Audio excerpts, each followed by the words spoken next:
My album is called Moon Landing, and for me it was a real return to how I started off almost 10 years ago in many ways. I started off as an independent artist signed to an independent label called Custard Records, and I produced with an indie producer, Tom Rothrock, who did other indie artists, Beck, Elliott Smith, and Badly Drawn Boy and me, and we produced this indie album called Back to Bedlam, and along the way it had a song on it called You're Beautiful, which took it away from its indie roots and took it to a dirty word called mainstream. That took me on an amazing journey, 3 world tours, and I kind of started writing songs for the size of audience that I was playing for, these arenas.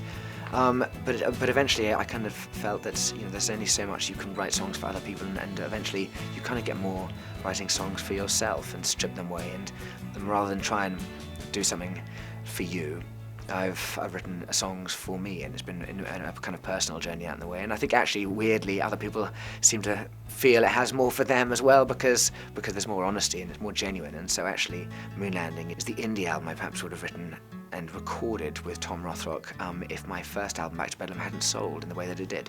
I wrote Bonfire Heart with a friend of mine who I've written with before, and you will know him from a band called One Republic. His name is Ryan Tedder, and I went on his tour bus around Europe. We wrote the song in Amsterdam and Luxembourg. We recorded in Boston. He did a little bit more in Sydney. I did some mixing in Los Angeles. It's toured the world already. I was kind of like his groupie on the road, and the fun thing about the song, really, I suppose, it is about connecting with people along the way. It's what humans all need, that kind of simple connection. That's why the lyrics say, people like us, we don't need that much, just someone to light the spark in our bonfire heart. I suppose both of us have our kind of touring gigs going on, so to get time to hook up is difficult, which is why I had to go and be the groupie and get on his tour bus and travel the world. But I'd finished my own tour a while back. In many ways, you miss it a little bit when you're off the road. So for me, it was really fun to get back with him. And yeah, he's a phenomenal writer. He's got great talent, a great energy, and the two of us get on really well. So it was a fun song to write, and you kind of sense its energy. You can also sense its honesty. It's genuine and it's simple. In many ways, its message is clear.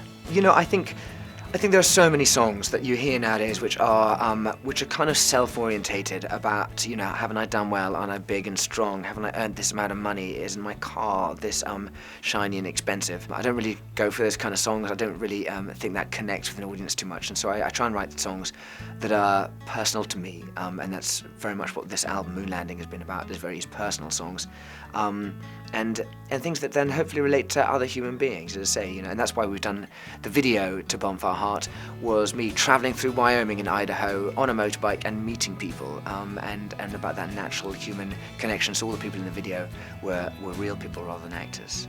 The song Miss America I wrote with Whitney Houston in mind, and it's as far as I'm concerned, it's her song about her amazing talent. And her tragic story behind that, and really our part in that, because what we did is we just spectated upon it and sort of enjoyed watching. And in many ways we had a role to play, a part to play in that. And I think the tragedy of someone like her story is that it happens all too often. There's Amy Winehouse, there's Princess Diana again, who we chased with every click on a mouse. Another paparazzi went out to follow her. Every magazine we bought, another paparazzi went out to follow these people, and so their cage, their prison cell, it became that much smaller and tighter. And so yeah, and it'll happen again. Is the sad thing. And so Miss America is Whitney Houston's song, and about an amazing talent, a woman who sang like an angel, really. But to say the story, you can relate to many.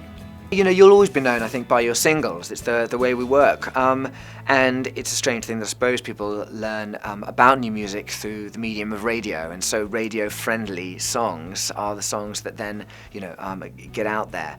So on my first album, and particularly in America, I'm really only known for You're Beautiful.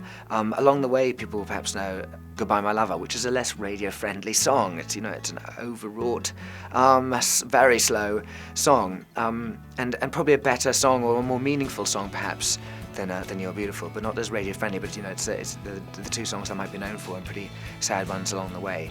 And Yeah, I've put other albums out in different places. Different songs have been known for what they are. This album, I suppose, isn't one where I've gone and chased the more up tempo in many ways. In fact, I think my third probably was. This one instead, I've been pretty much at ease with what I am, and if I want to write a slow song, with all the great emotion and meaning in that, I haven't been afraid to do that. And yeah, it's not trying to be anything or trying to be like anyone, and certainly not chasing a big song like I might have had. I think you never hit those again.